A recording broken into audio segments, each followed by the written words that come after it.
Good morning बच्चों। आज अपन पढ़ने जा रहे हैं मध्य प्रदेश के प्रमुख राष्ट्रीय उद्यान एवं अभ्यारण्य। देखिए, राष्ट्रीय उद्यान एवं अभ्यारण्य के बारे में पढ़ने जा रहे हैं।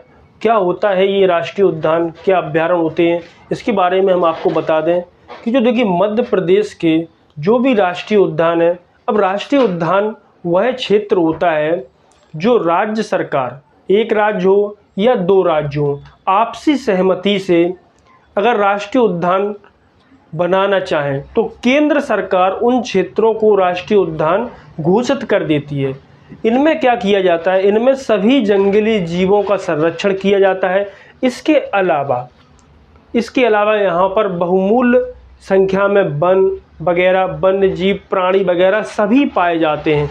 इनका क्या किया जाता है, यहाँ पर संरक्षण किया जाता है। देखिए, वन्य जीवों के संरक्षण के लिए केंद्र सरकार ने क्या किया, तो देखिए अपन देख रहे हैं यहाँ पर राष्ट्रीय उद्यान देख रहे हैं, तो वन्य जीव संरक्षण अधिनियम 1972, कौन सा, वन्य जीव संरक्षण अधिनियम 1972 की धारा 35 के अनुसार एक ऐसा क्षेत्र जो एक या दो राज्य आपसी सहमति से, क्या, एक या दो राज्य आपस में दोनों की सहमति हो कि राष्ट्रीय उद्यान बनाना है यहाँ पर, तो उस क्षेत्र को केंद्र सरकार राष्ट्रीय उद्यान का दर्जा दे देती है, राष्ट्रीय उद्यान उसे घोषित कर देती है। समझ गए ये बात। इसमें देखिए, इन राष्ट्रीय उद्यानों में शिकार करना पूरी तरह प्रतिबंधित रहता है। यहाँ पर आप किसी भी प्रकार का शिकार वगैरह, किसी भी पशु की हत्या बिल्कुल भी नहीं कर सकते। ये बात क्लियर हुई कि राष्ट्रीय उद्यान क्या होते हैं। अब आगे बढ़ रहे हैं अपन। देखिए, केंद्र सरकार ने तो 1972 के तहत क्या किया, वन्य जीव संरक्षण अधिनियम लागू कर दिया। कब, 1972 में। लेकिन इसी दृष्टि में मध्य प्रदेश सरकार ने वन्य जीव संरक्षण अधिनियम 1974 में लागू किया। कब किया, 1974 में। देखिए, मध्य प्रदेश में 1974 में वन्य जीव संरक्षण अधिनियम लागू किया गया। क्यों किया गया, देखिए इसके लिए, इसी के द्वारा, वन्य जीव संरक्षण अधिनियम के द्वारा जितने भी जीव पाए जाते हैं उनके शिकार पर पूर्णतः प्रतिबंध लगा दिया गया। जैसे शेर हुआ, हिरण हुआ, तेंदुआ हुआ, बाघ हुआ, टाइगर हुए, ये जो भी जीव हैं इनके शिकार पर क्या कर दिया, सरकार ने पूर्णतः प्रतिबंध लगा दिया। अगर कोई व्यक्ति इनका शिकार करते हुए या इनको क्षति पहुंचाते हुए पाया जाता है या पकड़ा जाता है तो उस व्यक्ति को इस कानून के तहत सजा वगैरह दी जाएगी। ये बात क्लियर हुई।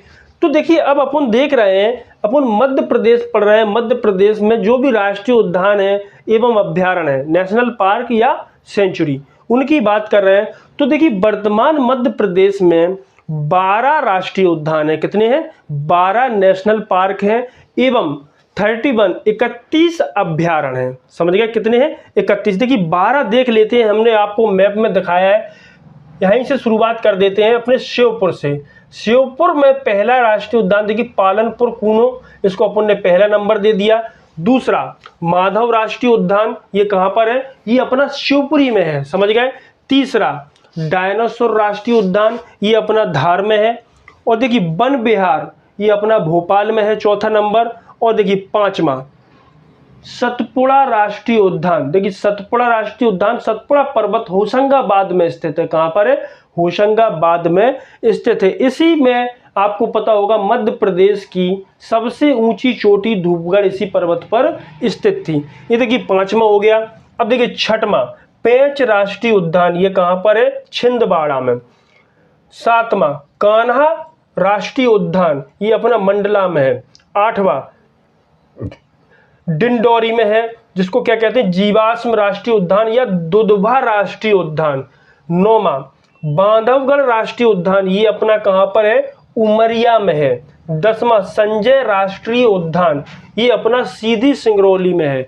11वां नंबर है अपना पन्ना राष्ट्रीय उद्यान, यह राष्ट्रीय उद्यान पन्ना एवं छतरपुर में स्थित किया गया। ये बात समझ में आई। इसके अलावा अपना देखिए 12वां बचता है ओंकारेश्वर राष्ट्रीय उद्यान। ओंकारेश्वर राष्ट्रीय उद्यान जो है वो अपना खंडवा जिले में स्थित है। तो मध्य प्रदेश में 12 यानी टोटल 12 राष्ट्रीय उद्यान है। कितने हैं? टोटल 12 और 31 अभयारण्य है। क्या है? 31 अभयारण्य है। इनमें से 7 राष्ट्रीय उद्यान यानी टोटल की बात करें राष्ट्रीय उद्यान और अभयारण्य, इनमें से कितने में? 7 में टाइगर प्रोजेक्ट चलाया जा रहा है। कौन कौन से हैं? देखिए टाइगर प्रोजेक्ट अपन ने यहाँ से लाल मार्कर से अंकित किया है। देखिए ये तो एक ये वाला हो गया, सतपुड़ा वाला, एक पेंच राष्ट्रीय उद्यान, कान्हा राष्ट्रीय उद्यान, बांधवगढ़ राष्ट्रीय उद्यान, संजय राष्ट्रीय उद्यान और पन्ना राष्ट्रीय उद्यान। ये कितने हो गए? 6। यानी कि 6 राष्ट्रीय उद्यानों में टाइगर प्रोजेक्ट चलाया जा रहा है और एक अभ्यारण्य में टोटल कितने हो गए? 7 राष्ट्रीय उद्यान हो गए, टोटल 7 हो गए। इनमें क्या किया जा रहा है? टाइगर प्रोजेक्ट चलाया जा रहा है। अब देखिए यहाँ पर अपन देख रहे हैं, अपन ने यहाँ लिखा है कि मध्य प्रदेश में 12 राष्ट्रीय उद्यान व 31 अभ्यारण्य है। कितने? 31। 12 राष्ट्रीय उद्यान और 31 अभ्यारण्य। इनमें से बोले तो राष्ट्रीय उद्यान और अभ्यारण्य में से टोटल 7 में, कितने में? 7 में टाइगर प्रोजेक्ट चलाया जा रहा है। ये बात क्लियर हुई? क्या चलाया जा रहा है? टाइगर प्रोजेक्ट, यानी कि टाइगर को संरक्षण दिया जा रहा है यहाँ पर। अब देखिए 6 राष्ट्रीय उद्यानों में चलाया जा रहा है। कितने में? 6 में और एक अभ्यारण्य में। वो अभ्यारण्य राता पानी अभ्यारण्य। कौन सा है? राता पानी अभ्यारण्य। अब बात करते हैं राता पानी अभ्यारण्य कहाँ पर है, तो ये मध्य प्रदेश के रायसेन जिले में है। किसमें है? रायसेन में। ये भी अपन पढ़ेंगे जब अभ्यारण्य पढ़ेंगे, अभी अपन राष्ट्रीय उद्यान पढ़ रहे हैं। तो देखिए 6 राष्ट्रीय उद्यान आपने देख लिए, कौन कौन से हैं? सतपुड़ा राष्ट्रीय उद्यान, पेंच राष्ट्रीय उद्यान, कान्हा राष्ट्रीय उद्यान, बांधवगढ़ राष्ट्रीय उद्यान और संजय राष्ट्रीय उद्यान और पन्ना राष्ट्रीय उद्यान। 6 तो ये हो गए। इसके अलावा एक अभ्यारण्य है, कौन सा? राता पानी अभ्यारण्य। यानी टोटल 7 में टाइगर प्रोजेक्ट चलाया जा रहा है। यहाँ तक बात क्लियर हुई। अब आगे बढ़ते हैं कि ये टाइगर प्रोजेक्ट की शुरुआत किसने की।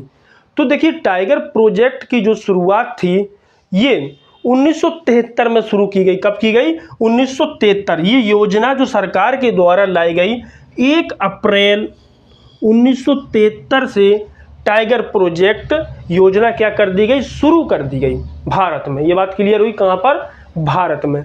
अब बात करते हैं कि विश्व में यह योजना यानी कि बोले तो टाइगर प्रोजेक्ट का जन्मदाता किसको माना जाता है। अपन बात करेंगे कि विश्व में टाइगर प्रोजेक्ट का जन्मदाता कौन है। तो देखिए विश्व स्तर पर अगर अपन बात करें कि जो टाइगर प्रोजेक्ट का जन्मदाता है वो कौन है? गैनी मैनफोर्ड। कौन है? गैनी मैनफोर्ड। ये एक महोदय थे, इनका नाम क्या था? गैनी मैनफोर्ड। विश्व स्तर पर इन्हें क्या माना जाता है? टाइगर प्रोजेक्ट का जन्मदाता माना जाता है विश्व में। समझ रहे हैं? सबसे पहले अब बात कर रहे हैं कि तो फिर भारत में इसका जन्मदाता कौन होगा। कि भारत में अगर भारत की दृष्टि से अपन देखें कि भारत में किस महापुरुष या किस व्यक्ति को टाइगर प्रोजेक्ट का जन्मदाता माना जाता है, तो देखिए भारत में एक प्रसिद्ध व्यक्ति थे कैलाश सांखला, जिनको जीवों से अत्यधिक प्रेम था। तो इनको क्या कहा जाता है? इन्हीं व्यक्ति को टाइगर प्रोजेक्ट का जन्मदाता माना जाता है। तो यहाँ अपन ने लिखा है कि भारत में टाइगर प्रोजेक्ट का जन्मदाता किसको माना जाता है? कैलाश सांखला को माना जाता है। ये बात क्लियर हुई। तो देखिए अब अपन क्रम बाई क्रम से बोले तो कि पहला राष्ट्रीय उद्यान कौन सा है पढ़ेंगे और उसके बाद पूरे अपन 12 के 12 राष्ट्रीय उद्यान पढ़ेंगे और फिर अपन देखेंगे क्रमशः कि वो 6 कौन से राष्ट्रीय उद्यान हैं जिनमें टाइगर प्रोजेक्ट चलाया जा रहा है। ये बात क्लियर हुई।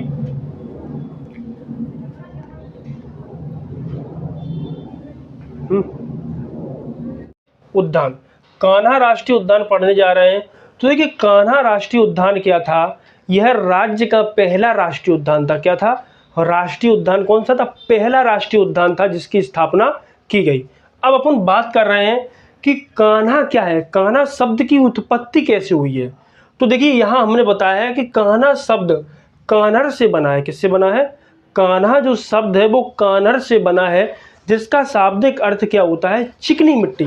यानी कि चिकनी मिट्टी को स्थानीय भाषा में कान्हर मिट्टी भी कहा जाता है। ये बात क्लियर हुई।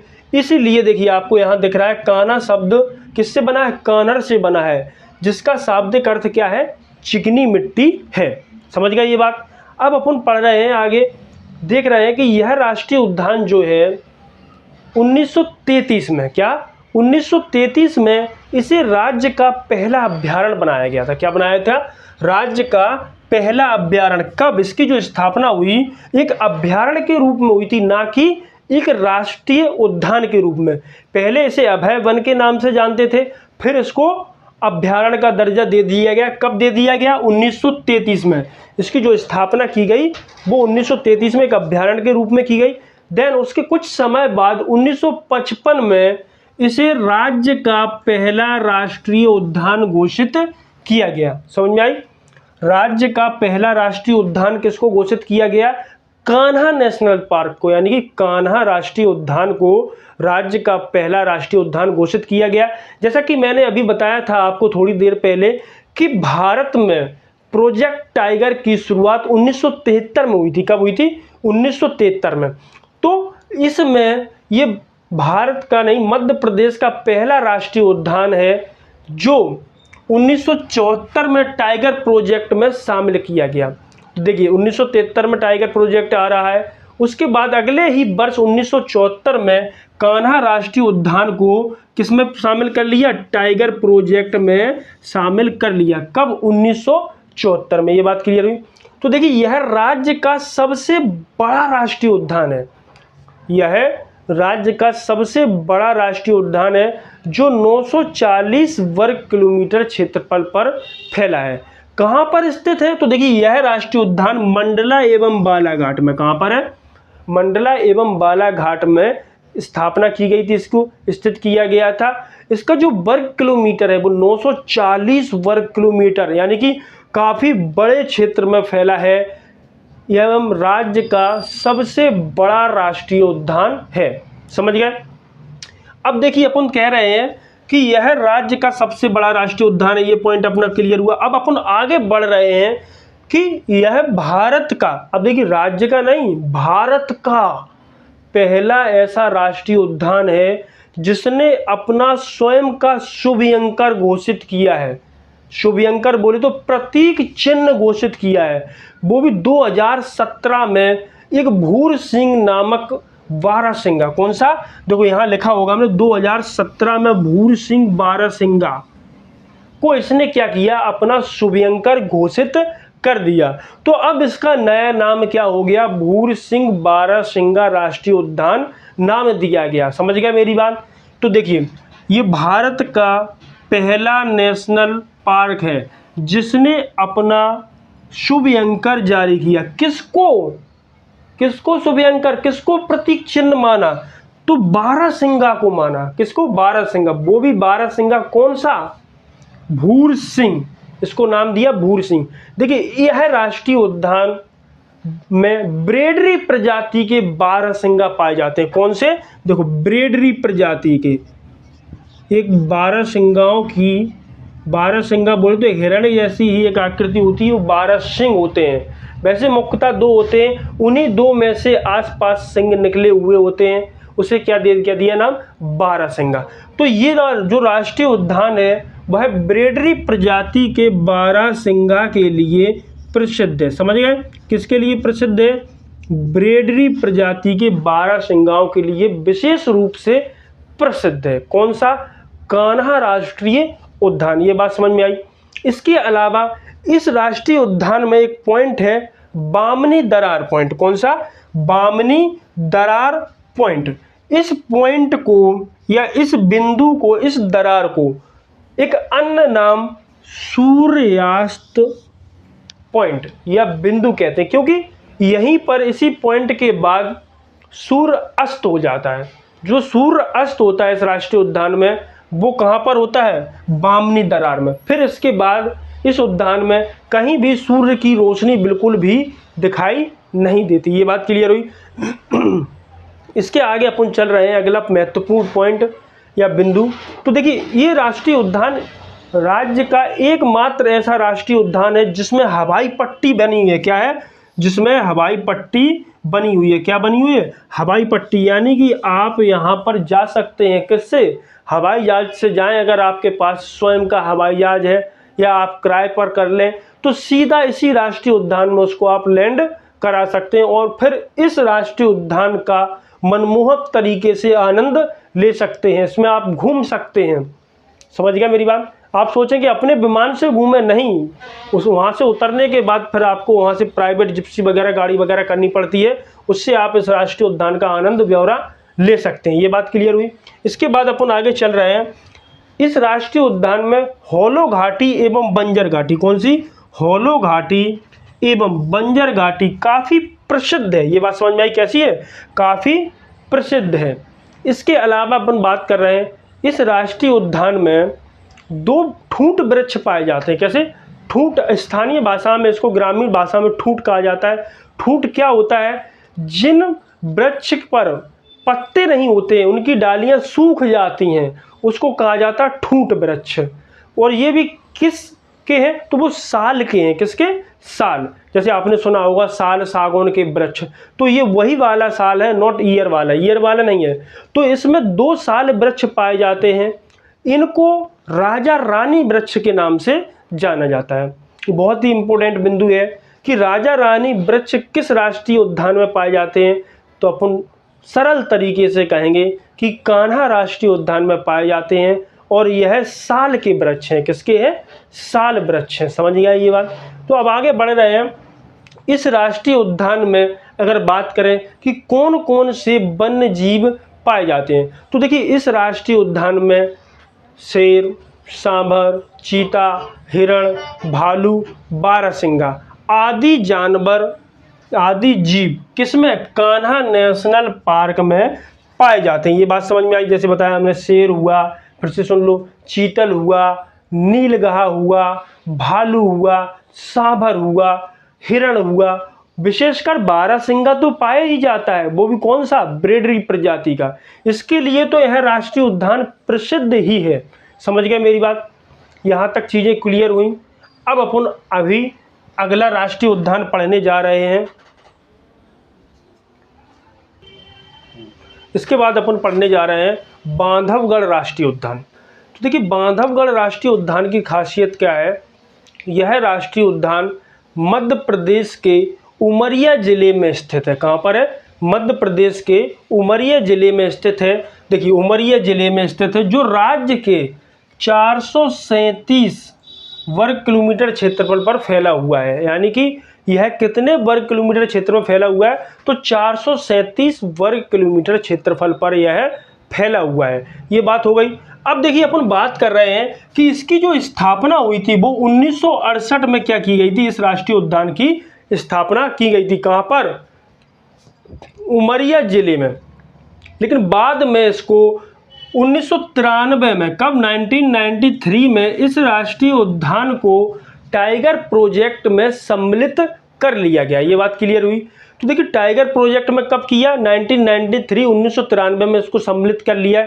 यह देखिए राज्य का एकमात्र ऐसा राष्ट्रीय उद्यान है जिसमें बाघों का सर्वाधिक घनत्व पाया जाता है। यानी कि प्रत्येक वर्ग किलोमीटर क्षेत्रफल पर इस राष्ट्रीय उद्यान में सबसे ज़्यादा बाघ पाए जाते हैं। यानी कि यहाँ पर प्रत्येक 8 किलोमीटर क्षेत्र में आपको एक ना एक बाघ अवश्य मिल जाएगा। यानी कि प्रत्येक 8 किलोमीटर क्षेत्रफल पर एक बाघ अवश्य मिलता है। कहाँ पर? इस बांधवगढ़ राष्ट्रीय उद्यान में। इसके अलावा यह राष्ट्रीय उद्यान 32 पहाड़ियों से घिरा हुआ है। कितनी? 32 पहाड़ियों से यह राष्ट्रीय उद्यान घिरा हुआ है। ये बात समझ में आई? और इस राष्ट्रीय उद्यान जो है वो सफ़ेद शेरों के लिए प्रसिद्ध है। यानी कि यहाँ पर सफ़ेद शेर भी पाए जाते हैं। इसके अलावा आपको बता दें, सफ़ेद शेर जो पाए जाते हैं वो पन्ना में पाए जाते हैं। कहाँ पाए जाते हैं? पन्ना राष्ट्रीय उद्यान में भी सफ़ेद शेर पाए जाते हैं। लेकिन यहाँ पर अधिकांश मात्रा में सफ़ेद शेर पाए जाते हैं। ये बात क्लियर हुई? इस नदी के बीचों बीच से, इस राष्ट्रीय उद्यान के बीचों बीच से चरण गंगा नामक नदी क्या होती है, बहती है। ये बात क्लियर हुई। तो देखिए अपन पॉइंट टू पॉइंट यहाँ अपन देख रहे हैं कि बांधवगढ़ राष्ट्रीय उद्यान की स्थापना कहाँ की गई, उमरिया जिले में 1968 में की गई। कब की गई, 1968 में। और यह 437 वर्ग किलोमीटर क्षेत्रफल पर फैला हुआ है। इसी राष्ट्रीय उद्यान को अगर अपन बात करें तो जो टाइगर प्रोजेक्ट में 1993 में शामिल कर लिया गया। ये बात क्लियर हुई। इसके आगे अपन बढ़ रहे हैं, अगला पॉइंट देख रहे हैं कि यह राष्ट्रीय उद्यान कौन सा, बांधवगढ़ राष्ट्रीय उद्यान 32 पहाड़ियों से घिरा हुआ है। कितनी पहाड़ियों से घिरा हुआ है, 32 पहाड़ियों से, जिसमें सर्वाधिक बाघ घनत्व पाए जाते हैं। यानी कि संपूर्ण भारत के राष्ट्रीय उद्यानों की अगर अपन बात कर ले, पूरे भारत में सबसे ज्यादा बाघ घनत्व इस राष्ट्रीय उद्यान में पाया जाता है। अकेले मध्य प्रदेश की बात नहीं कर रहे हैं यहाँ, अपन भारत की दृष्टि से भारत में जितने भी राष्ट्रीय उद्यान बनाए गए हैं उनमें सबसे ज्यादा बाघ घनत्व किस राष्ट्रीय उद्यान में पाया जाता है, तो वो बांधवगढ़ राष्ट्रीय उद्यान में पाया जाता है। जहां पर प्रत्येक 8 किलोमीटर पर, कितने किलोमीटर पर अपन देखेंगे, प्रत्येक 8 किलोमीटर पे अपन को एक बाघ मिलेगा। एक बाघ मिल ही जाएगा आपको। आप कभी भी दौरा करने जाएं इस राष्ट्रीय उद्यान का, तो आप दौरा करेंगे, आपको ये चीज़ अवश्य देखने को मिल जाएगी। ये बात क्लियर हुई यहाँ तक। ये तो हमने बता ही दिया कि पूरे भारत में सबसे ज़्यादा, पूरे भारत में जितने भी राष्ट्रीय उद्यान हैं उनमें सबसे ज़्यादा बाघ घनत्व बांधवगढ़ राष्ट्रीय उद्यान में मिलता है। अब ये घनत्व क्या होता है, घनत्व बोले तो प्रत्येक वर्ग किलोमीटर एरिया में कितने व्यक्ति निवास कर रहे हैं, व्यक्ति हो चाहे पुरुष हो चाहे बाघ हो, कोई भी जीव हो, तो सबसे ज़्यादा इसी राष्ट्रीय उद्यान में बाघ पाए जाते हैं घनत्व की दृष्टि से। तो ये बात क्लियर हुई। तो देखिए अगला पॉइंट अपन देख रहे हैं, यह राष्ट्रीय उद्यान नेशनल पार्क सफ़ेद शेरों के लिए यानी कि व्हाइट लॉयन के लिए प्रसिद्ध है। इस राष्ट्रीय उद्यान के अलावा जो सफ़ेद शेर पाए जाते हैं वो कहाँ पाए जाते हैं, पन्ना में पाए जाते हैं। कहाँ पर, पन्ना में पाए जाते हैं। देखिए इसी राष्ट्रीय उद्यान से यानी बीचों बीच से, इस राष्ट्रीय उद्यान के बीचों बीच में कौन सी नदी बहती है, तो वो बहती है चरण गंगा नदी। ये बात क्लियर हुई। इसके बाद अपन नेक्स्ट राष्ट्रीय उद्यान पढ़ने जा रहे हैं जिसका नाम है पेंच राष्ट्रीय उद्यान। तो देखिए अपन पढ़ने जा रहे हैं पेंच राष्ट्रीय उद्यान। पेंच राष्ट्रीय उद्यान की बात करें तो यह राष्ट्रीय उद्यान मध्य प्रदेश के सिवनी एवं छिंदवाड़ा जिले में स्थित है। किसमें है, सिवनी एवं छिंदवाड़ा जिले में स्थित है। अगर इसकी स्थापना की बात की जाए तो इस राष्ट्रीय उद्यान की जो स्थापना की गई थी वो 1983 में की गई थी। कब, 1983 में इसकी स्थापना सिवनी एवं छिंदवाड़ा जिले में की गई। उसके बाद इसको 1992 में 1992 में क्या कर लिया गया, टाइगर प्रोजेक्ट में शामिल कर लिया गया। ये बात समझ में आई कि टाइगर प्रोजेक्ट में इसको कब शामिल किया गया, 1992 में, 1992 में। कहाँ पर है ये, सिवनी एवं छिंदवाड़ा जिले में स्थित है। इसके बाद अगर अपन बात कर रहे हैं तो इसके बाद इस नेशनल पार्क का 2002 में, कब, 2002 में नाम बदल दिया गया। नाम क्या रख दिया गया, इंदिरा गांधी प्रियदर्शनी नेशनल पार्क।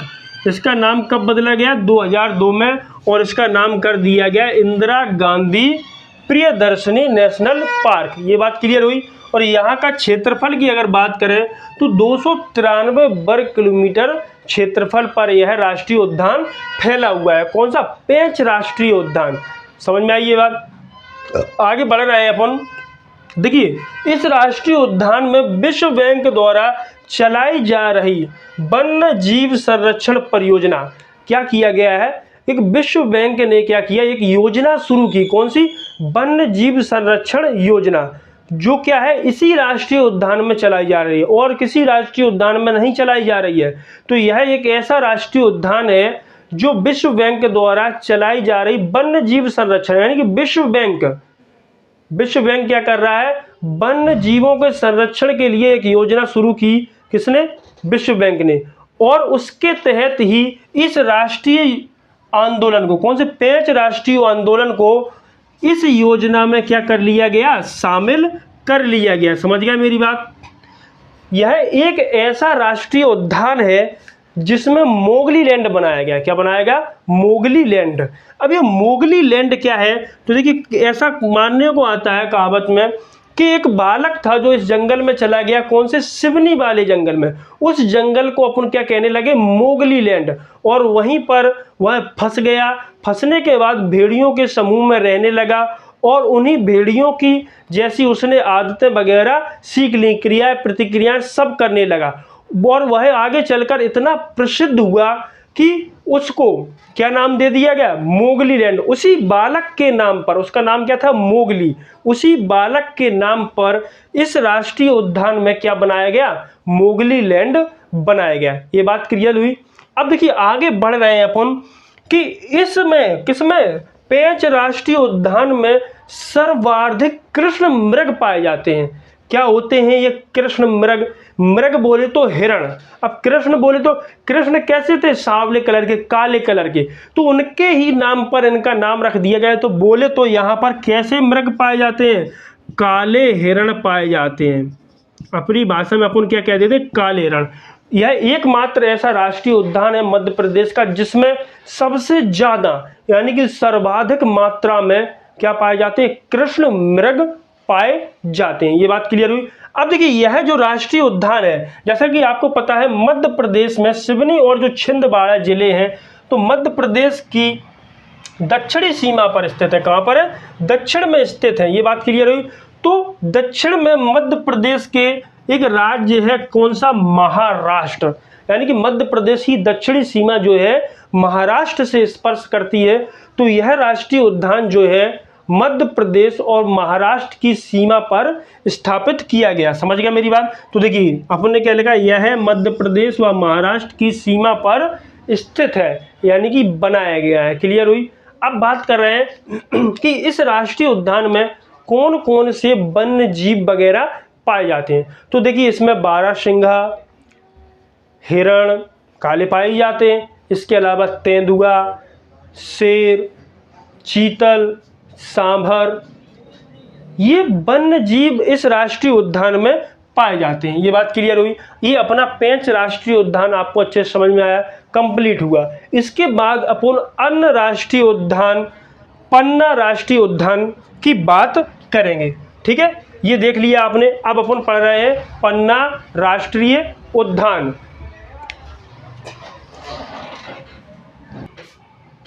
देखिए, मैंने अभी बताया आपको पन्ना राष्ट्रीय उद्यान की अगर बात करें अपन, कि पन्ना राष्ट्रीय उद्यान, देखिए नाम से ही स्पष्ट हो रहा है कि यह कहाँ पर होगा? पन्ना में। तो देखिए, अधिकांश भाग इसका पन्ना में, कुछ छतरपुर में भी है। तो इस राष्ट्रीय उद्यान की जो स्थापना है वो 1981 में, कब? 1981 में पन्ना एवं छतरपुर जिले में की गई। कहाँ पर की गई?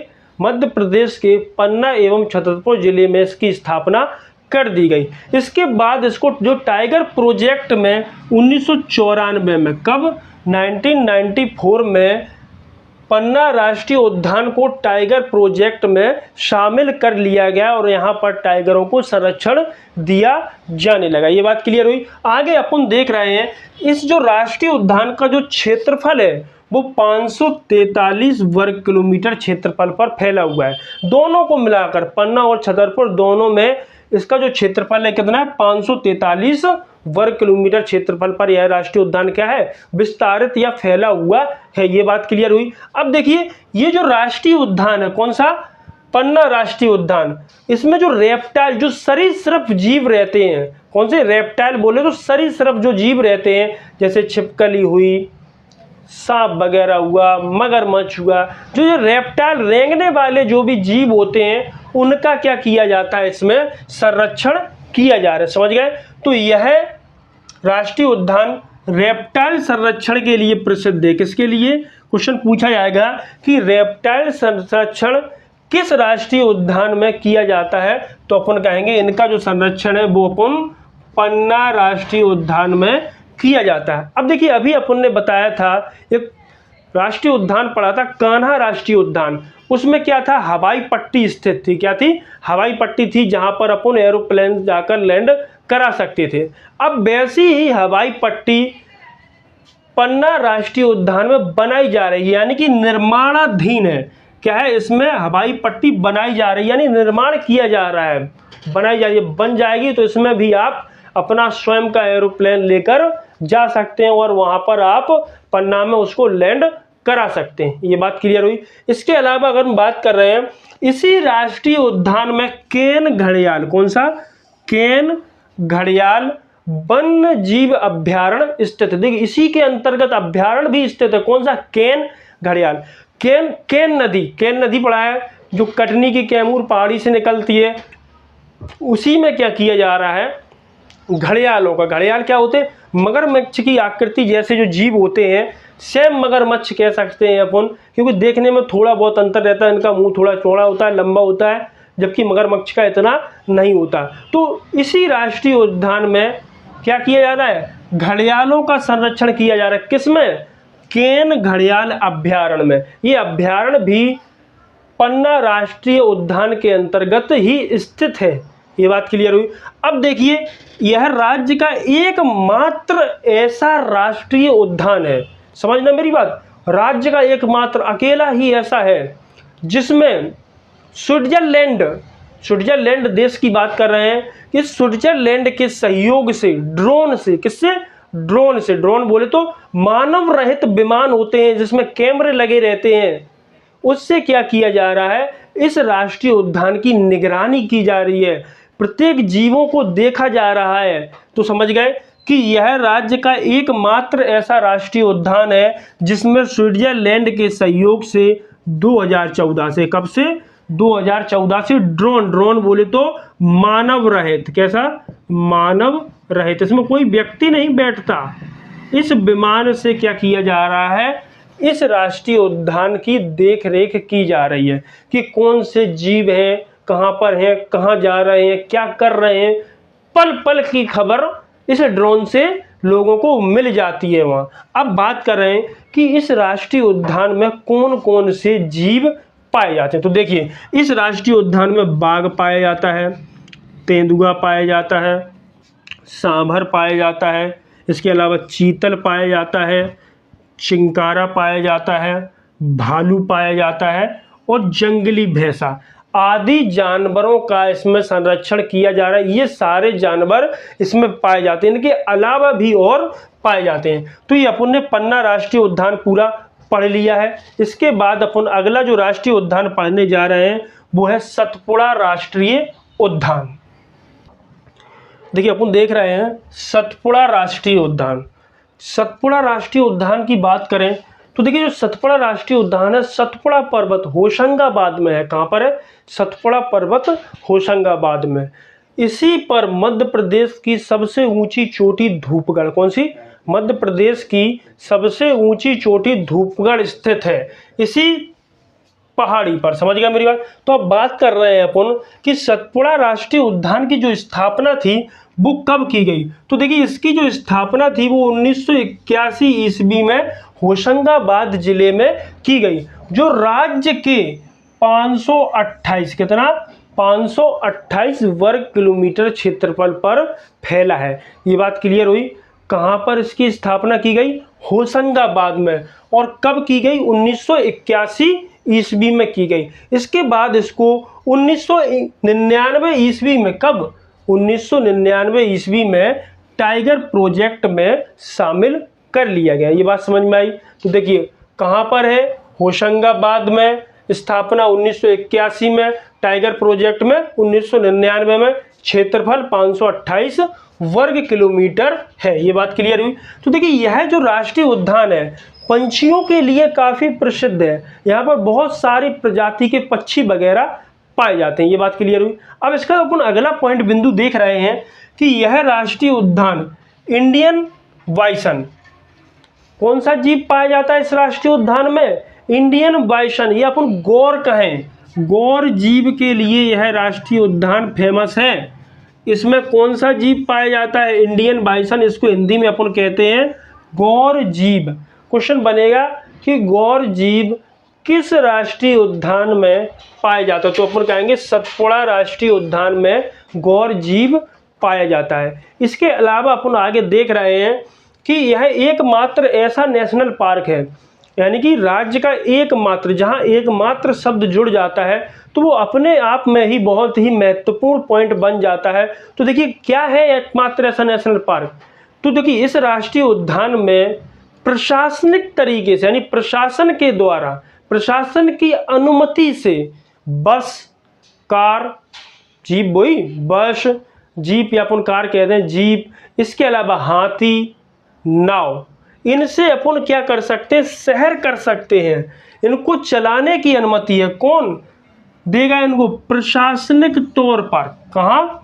ये राज्य का एकमात्र सतपुड़ा राष्ट्रीय उद्यान ऐसा उद्यान है जिसमें आप बस से सफ़र कर सकते हैं, जीप से सफ़र कर सकते हैं, हाथी से, नाव से। अब आप सोचेंगे कि नाव क्या सड़क पर चलाएंगे? नहीं। तो आपको मैंने पढ़ाया था कि होशंगाबाद से एक नदी प्रवाहित होती है, तवा नदी। कौन सी? तवा नदी। उसमें अपन नाव चला सकते हैं, डोंगियां भी चला सकते हैं, नाव का छोटा रूप। तो इन सब का सरकार ने इन सब को क्यों अनुमति दी? अरे पर्यटन को बढ़ावा देने के लिए, कि इसके द्वारा, इसके लिए यहाँ पर बहुत अधिक लोग आएंगे और सरकार को राजस्व, पैसे की प्राप्ति होगी और पर्यटन विकसित किया गया। क्या किया गया? पर्यटन। लोग यहाँ के दृश्य देखेंगे, मनमोहक दृश्यों का इन चीज़ों में बैठकर आनंद लेंगे, इसलिए इनकी क्या की गई? सुविधा प्रशासन ने कर दी। ये बात क्लियर हुई? ये अपना यहाँ पर समाप्त होता है। इसके बाद अपन नेक्स्ट अगला अपन देख रहे हैं संजय राष्ट्रीय उद्यान। कौन सा? संजय राष्ट्रीय उद्यान। अब देखिए संजय, सा से संजय और सा से सीधी, ये कहाँ पर है? सीधी जिले में। जो संजय राष्ट्रीय उद्यान है अपना, इसकी स्थापना मध्य प्रदेश सरकार ने 1983 में, कब? 1983 में सीधी जिले में कर दी। यानी कि सीधी जिले में संजय राष्ट्रीय उद्यान स्थापित कर दिया गया। इसके बाद इसको टाइगर प्रोजेक्ट में 2008 में, कब? 2008 ईस्वी में इसको क्या कर दिया गया? टाइगर प्रोजेक्ट में शामिल कर लिया गया। कौन से राष्ट्रीय उद्यान को? संजय राष्ट्रीय उद्यान को, जिसका क्षेत्रफल 468 वर्ग किलोमीटर है। यानी कि ये राज्य के 468 वर्ग किलोमीटर क्षेत्रफल पर फैला है। यह राज्य का दूसरा सबसे बड़ा राष्ट्रीय उद्यान है। ये बात क्लियर हुई? कैसा है? राज्य का दूसरा सबसे बड़ा राष्ट्रीय उद्यान है। अगर इसका पूरा क्षेत्रफल अगर अपन देखें तो इसका टोटल जो क्षेत्रफल है वो 838 वर्ग किलोमीटर है। कितना? 838 वर्ग किलोमीटर है। समझ गए मेरी बात? अब सोच रहे होंगे टोटल कैसा? तो देखिए इसका, देखिए सीधी सिंगरौली, यानी कि ये कहाँ पर स्थित है? सीधी में। सीधी अपना कहाँ है? मध्य प्रदेश के पूर्वी क्षेत्र में स्थित है। ये दिख रहा है आपको कहाँ पर? पूर्व में स्थित है। तो इस राष्ट्रीय उद्यान का कुछ भाग छत्तीसगढ़ में, यानी कि इसके पूर्व में कौन सा राज्य है? तो कौन सा है? छत्तीसगढ़ स्थित है। तो इसका कुछ भाग छत्तीसगढ़ में भी है। ये बात क्लियर हुई? अब देखिए, लेकिन हाँ, छत्तीसगढ़ में इसको संजय राष्ट्रीय उद्यान के नाम से बिल्कुल नहीं जाना जाता। तो किस नाम से जाना जाता है? तो अपन देखिए इसका कुछ भाग छत्तीसगढ़ के कोरिया जिले में। कौन से जिले में है? अब बात कर रहे हैं छत्तीसगढ़ में एक जिला है कोरिया, वहाँ पर इसका कुछ भाग है और वहाँ पर इसको गुरु घासीदास नाम से जाना जाता है। ये बात क्लियर हुई? देखिए राज्य का सबसे बड़ा राष्ट्रीय उद्यान कौन सा था? Kanha national park. और राज्य का दूसरा सबसे बड़ा राष्ट्रीय उद्यान कौन सा है? तो वो है संजय राष्ट्रीय उद्यान। यहाँ तक अपन ने पढ़ लिया। देखिए अभी हमने आपको बताया था कि 6 राष्ट्रीय उद्यानों में टाइगर प्रोजेक्ट चलाया जा रहा है। अपन ने क्रमशः 6 के 6 ले लिए। अब अपन जो राष्ट्रीय उद्यान पढ़ेंगे उनमें टाइगर प्रोजेक्ट नहीं है। अब एक जो अभ्यारण्य है, रातापानी अभ्यारण्य, वो अपन अभ्यारण्य के टॉपिक में पढ़ेंगे। तो अब अपन अगला पढ़ने जा रहे हैं माधव राष्ट्रीय उद्यान। देखिए अपन पढ़ने जा रहे हैं माधव राष्ट्रीय उद्यान। और माधव राष्ट्रीय उद्यान की अगर अपन बात कर रहे हैं तो देखिए माधव राष्ट्रीय उद्यान जो है वो शिवपुरी जिले में स्थित है। कहाँ पर है? शिवपुरी जिले में। क्योंकि माधवराव सिंधिया के नाम पर भी इसका नाम माधव राष्ट्रीय उद्यान पड़ा, क्योंकि उनकी जो वंशज पूर्वज वगैरह थे, इनकी जो जन्म स्थली थी वो शिवपुरी थी, इसलिए इसका नाम क्या रख दिया गया? माधव राष्ट्रीय उद्यान। तो ये कहाँ पर है? शिवपुरी जिले में है। इसकी स्थापना की अगर अपन बात करें तो 1958 में क्या की गई? इसकी स्थापना की गई। इसका जो क्षेत्र है वो 375 वर्ग किलोमीटर क्षेत्रफल पर यह माधव राष्ट्रीय उद्यान फैला हुआ है। अब इसी राष्ट्रीय उद्यान से होकर मध्य प्रदेश से नेशनल हाईवे यानी राष्ट्रीय राजमार्ग 3 निकलता है। क्वेश्चन बनता है कि किस राष्ट्रीय उद्यान से होकर नेशनल हाईवे 3 निकला है? तो अपन कहेंगे माधव राष्ट्रीय उद्यान से होकर नेशनल हाईवे 3 निकला है। यह राष्ट्रीय उद्यान पक्की सड़कों के लिए विशेष प्रसिद्ध है। समझ में आया? किसके लिए? पक्की सड़कों के लिए। अधिकांशतः इस राष्ट्रीय उद्यान में पक्की सड़कें बनाई गई हैं। और इसी राष्ट्रीय उद्यान में एक भव्य भवन बनाया गया है जिसको जॉर्ज कौशल नाम दिया गया है। क्या दिया गया है? जॉर्ज कौशल नाम दिया गया है। किसको? उसी भवन को। ये भव्य भवन है, बहुत ही अच्छा सुंदर से डिजाइन किया गया है। क्वेश्चन एक बार नहीं कई बार पूछा गया है कि जॉर्ज कौशल भवन किस राष्ट्रीय उद्यान में? तो अपन कहेंगे माधव राष्ट्रीय उद्यान में स्थित है। अब आगे अपन देख रहे हैं इसमें सर्वाधिक वन घनत्व पाया जाता है। यानी कि जैसा कि आपको पता ही है कि शिवपुरी में सबसे ज्यादा सघन घन वन पाए जाते हैं। तो देखिए इसमें क्या है? सबसे ज्यादा वन या वृक्ष पाए जाते हैं। प्रत्येक वर्ग किलोमीटर पर अधिकांश वृक्ष पाए जाते हैं।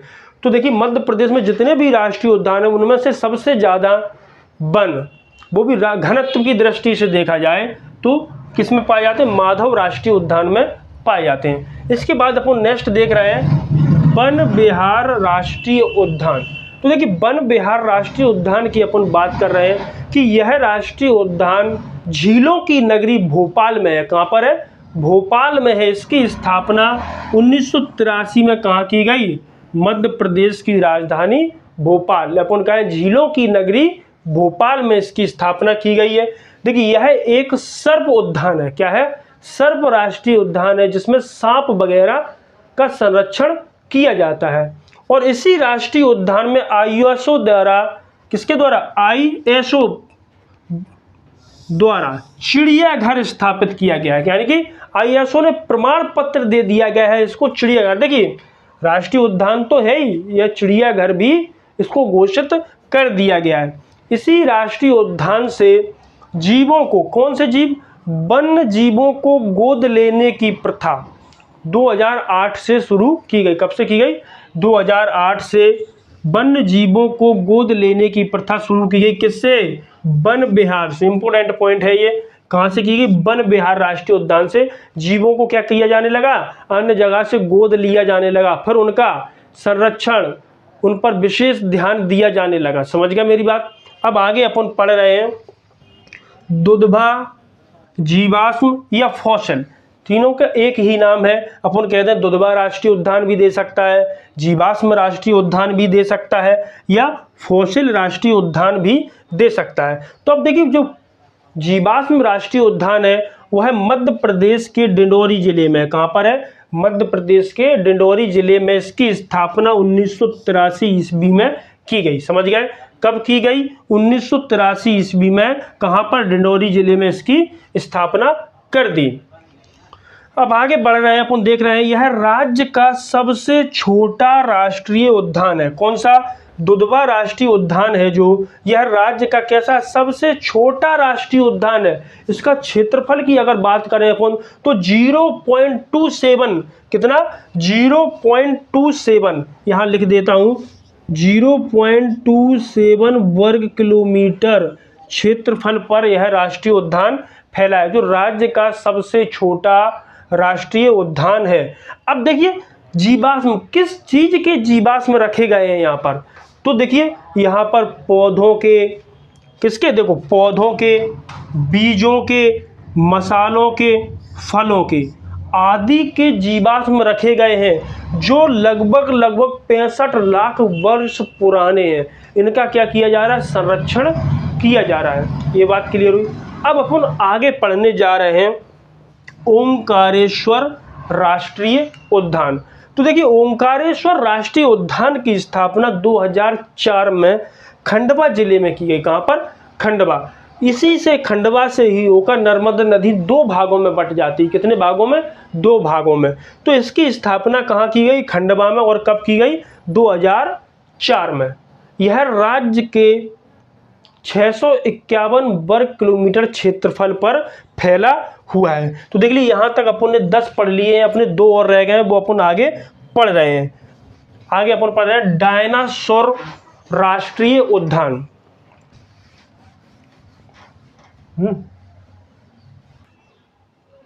देखिए, अपन पढ़ने जा रहे हैं इसके बाद डायनासोर जीवाश्म राष्ट्रीय उद्यान। ठीक है, डायनासोर राष्ट्रीय जीवाश्म उद्यान की डायनासोर जो जीवाश्म उद्यान है ये मध्य प्रदेश के धार जिले में क्या की गई? इसकी स्थापना की गई 2010 में। कब की गई? 2010 में मध्य प्रदेश के धार जिले में इसकी स्थापना की गई। कब की गई? 2010 में। यह राज्य के क्षेत्रफल की अगर बात करें तो 0.89 वर्ग किलोमीटर क्षेत्रफल पर फैला हुआ है। देखिए, यह राज्य का एकमात्र ऐसा राष्ट्रीय उद्यान है जिसमें डायनासोर के जीवाश्म रखे गए हैं। क्या रखे गए हैं? डायनासोर के जीवाश्म। पहला भी है जिसमें डायनासोर के जीवाश्म रखे गए हैं, क्योंकि इसके बाद अभी तक कोई भी ऐसा राष्ट्रीय उद्यान नहीं बनाया गया जिसमें डायनासोर के जीवाश्म रखे गए हों। तो अपन कह सकते हैं कि यह राज्य का पहला या एकमात्र डायनासोर जीवाश्म उद्यान है जिसमें क्या किया गया है? डायनासोर के जीवाश्मों को संरक्षित एवं सुरक्षित रखा गया है। ये हो गया अपना। इसके बाद अपन पढ़ रहे हैं कूनो राष्ट्रीय उद्यान। कौन सा? कूनो। ये अभी हाल ही में 2018 में, कब? 2018 में इसको राष्ट्रीय उद्यान घोषित किया गया है। किसको? कूनो वाले को। इससे पहले यह एक अभ्यारण्य था। क्या था? अभ्यारण्य। तो पहले जो मध्य प्रदेश में राष्ट्रीय उद्यानों की संख्या थी 11 थी। इसको जुड़ने के बाद नया कौन सा है? कूनो राष्ट्रीय उद्यान, या पर अपन कह सकते हैं पालनपुर कूनो राष्ट्रीय उद्यान। ये 12वां राष्ट्रीय उद्यान है मध्य प्रदेश का। तो अपन इसको देख रहे हैं कि कूनो राष्ट्रीय उद्यान की स्थापना 1981 में कब की गई? इसकी स्थापना जो की गई वो 1981 में की गई। और कहाँ पर? तो श्योपुर जिले के, कहाँ के? श्योपुर जिले के पालनपुर नामक स्थान पर। कहाँ? श्योपुर जिले में पालनपुर जगह है, वहां पर क्या कर दिया गया? कूनो राष्ट्रीय उद्यान की स्थापना कर दी। तो देखिए, स्थापना इसकी जब हुई थी, कब हुई थी? 1981 में। किसके रूप में? एक अभ्यारण्य के रूप में। पहले क्या बनाया गया था इसको? कूनो राष्ट्रीय उद्यान को पहले 1981 में इसको अभ्यारण्य बनाया गया। क्या बनाया गया? समझ में आया? अभ्यारण्य। उसके बाद दिसंबर 2018 में, कब? दिसंबर 2018 में इसे नेशनल पार्क, बोले तो राष्ट्रीय उद्यान का दर्जा दे दिया गया है। यानी राष्ट्रीय उद्यान घोषित कर दिया गया। जो राज्य के अगर क्षेत्रफल की बात करें तो 748 वर्ग किलोमीटर क्षेत्रफल पर फैला हुआ। कौन सा? कूनो राष्ट्रीय उद्यान 748 वर्ग किलोमीटर क्षेत्रफल पर फैला हुआ है। तो देखिए, अगला पॉइंट अपन देख रहे हैं, बहुत ही महत्वपूर्ण एवं इंपोर्टेंट पॉइंट है। वो क्या है? देखिए, इस राष्ट्रीय उद्यान में, कौन से? कूनो राष्ट्रीय उद्यान में गुजरात के गिर से, कौन से? गुजरात में एक गिर राष्ट्रीय उद्यान है, वहां से इस राष्ट्रीय उद्यान में एशियाई शेरों को पुनर्वासित किया जा रहा है। यानी कि गुजरात के गिर नेशनल पार्क में एशियाई शेर पाए जाते हैं, उनको वहां से ले आया जा रहा है, वहां से लाकर इस राष्ट्रीय उद्यान में छोड़ दिया जा रहा है। किसमें? पालनपुर में। समझ गए मेरी बात? तो अपन देख रहे हैं, ये पॉइंट देखिए इंपोर्टेंट है। क्या है? इस राष्ट्रीय उद्यान में गुजरात के गिर राष्ट्रीय उद्यान से एशियाई शेरों को पुनर्वासित किया जा रहा है। ये अपन ने मध्य प्रदेश के संपूर्ण राष्ट्रीय उद्यान को पढ़ लिया है। कल अपन, यानी अगली जो क्लास होगी उसमें अपन मध्य प्रदेश के अभ्यारण्यों के बारे में पढ़ेंगे। धन्यवाद सभी को।